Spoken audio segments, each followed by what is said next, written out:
In Washington, D.C., it is being called Trump's travel ban 2.0. Today, U.S. President Donald Trump signed a revised executive order to ban temporarily travel to the U.S. from 6 countries. Now, the biggest change, Iraq has been removed from the list of banned Muslim-majority nations. Now, this is a redo of the first order, which federal courts blocked. And it came just a week into Trump's presidency and sparked chaos and protests at U.S. airports. You probably remembered that. It also triggered an avalanche of condemnation from around the world. No TV cameras, only a Twitter photo when U.S. President Donald Trump signed a revised travel ban. In a bid to get this executive order passed after federal courts blocked the first attempt, Iraq has been removed. To our allies and partners around the world, please understand this order is part of our ongoing efforts to eliminate vulnerabilities that radical Islamist terrorists can and will exploit for destructive ends. But 6 of the nations on the original ban remain. Citizens from Iran, Libya, Syria, Somalia, Sudan and Yemen will be prevented from travelling to the US for 90 days. Though this time around, US green card and valid visa holders from the banned countries won't be affected. It also halts all refugee arrivals from any country for 120 days. But unlike in the original order, Syria hasn't been singled out for an indefinite ban. The White House warned of the threat it believes refugees pose. We also know that many people seeking to support or commit terrorist acts will try to enter through our refugee program.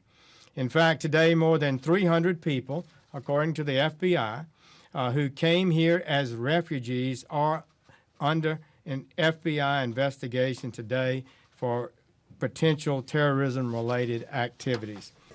Trump will be hoping the redraft makes it through the courts this time. It's due to take effect on March 16th. One thing that the president can almost certainly count on, however, is renewed protests about the ban. Well, despite strong conservative support for the ban, Republicans appear reluctant to rush to Trump's defense this time.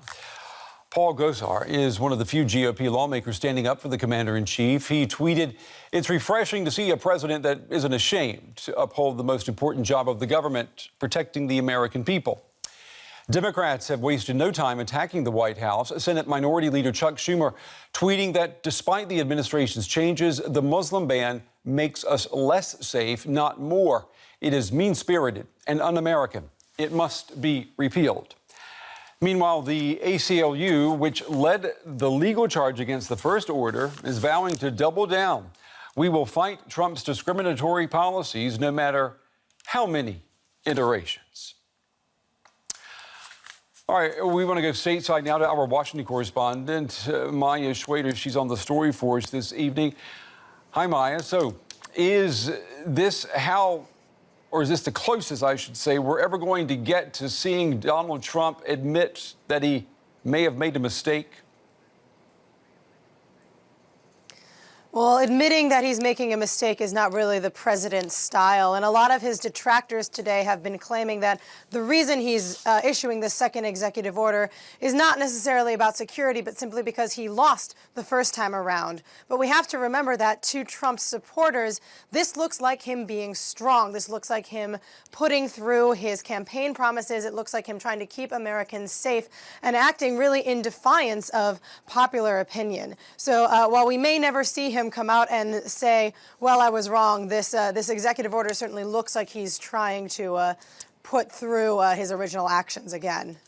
And what about what we saw today? We basically got a photograph of the president signing this order. It wasn't the media event of the first executive order. What does that tell us?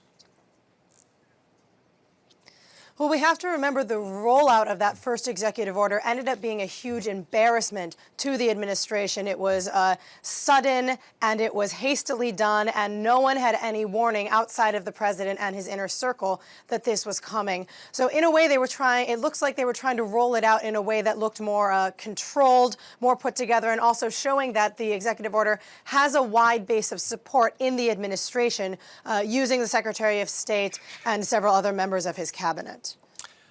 Okay, our correspondent in Washington tonight, Maya Schwader, on the story for us. Maya, as always, thank you very much.